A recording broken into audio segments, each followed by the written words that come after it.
মাকে একটু ফোন করে দেখি কোথায় আছে। মা কখন আসবে তুমি? তৃষা, আমার কাজ হয়েছে, আমি বাড়ি যাচ্ছি।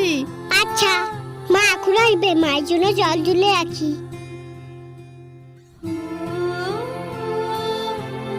তৃষা। মা তুমি এসেছো? হ্যাঁ সোনা, এই নাও তোমার জন্য খাবার এনেছি। মা তুমি আজকে আমাকে খাবার খাই দিবে? আমার খুব ইচ্ছে করে তোমার হাতে খাবার খেতে। তোমার হাতে না খেলে ভালো লাগে না। আমারও ইচ্ছে করে সোনা তোমাকে খাইয়ে দিতে, আদর করতে, কিন্তু কি করব, কাজ না করলে তো সংসার চলবে না। মা আর কথা বলতে হবে না, এখন গিয়ে হাত মুখ ধোও। ঠিক আছে, আমি যাচ্ছি। তৃষা আমার জন্য জল তুলে রেখেছে। এ মা, ঘরে চাল বারণ তো, একটু পরে তৃষা খেতে চাইবে, যাই দোকান থেকে চাল কিনে আনি। তৃষা, ভাত বেড়ে রেখেছি, চলো খাবে। মা চাল কম ছিল, ভাত কেমন করে রান্না করলে? দোকান থেকে চাল কিনে এনেছি সোনা। মা তুমি আমার জন্য এত কষ্ট করো? ধ্যাৎ পাগলি, চলো।